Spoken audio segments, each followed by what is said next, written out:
Turkish language for beginners. Lesson number 5. I have to. Meli, malı. To go. Gitmek. I have to go. Gitmeliyim. You have to go. Gitmelisin. He has to go. Gitmeli. We have to go. Gitmeliyiz. You have to go. Gitmelisiniz. They have to go. Gitmeliler. To do. Yapmak. I have to do. Yapmalıyım. You have to do. Yapmalısın. He has to do. Yapmalı. We have to do. Yapmalıyız. You have to do. Yapmalısınız. They have to do. Yapmalılar. To say. Söylemek. I have to say. Söylemeliyim. You have to say. Söylemelisin. She has to say. Söylemeli. We have to say. Söylemeliyiz. You have to say. Söylemelisiniz. They have to say. Söylemeliler. To work. Çalışmak. I have to work. Çalışmalıyım. You have to work. Çalışmalısın. She has to work. Çalışmalı. We have to work. Çalışmalıyız.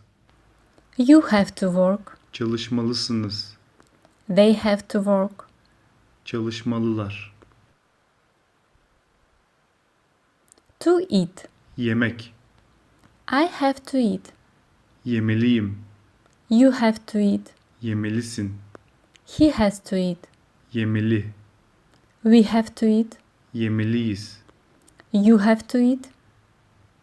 Yemelisiniz. They have to eat. Yemeliler.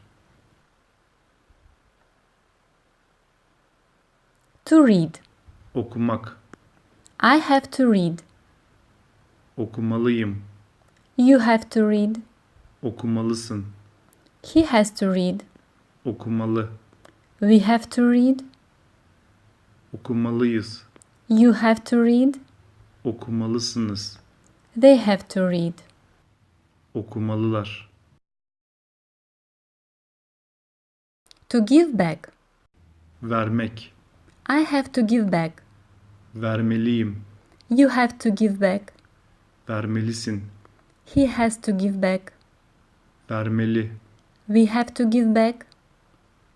Vermeliyiz. You have to give back. Vermelisiniz. They have to give back.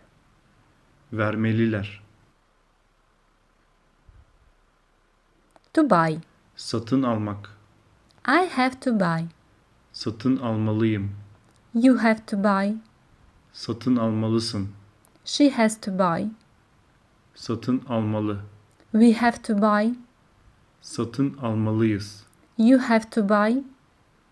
Satın almalısınız. They have to buy.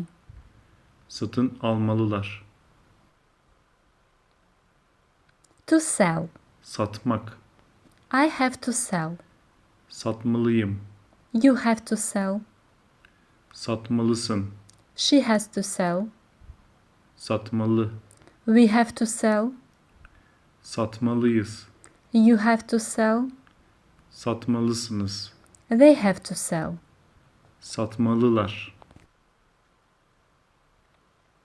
Thank you for attention. İlginiz için teşekkür ederim.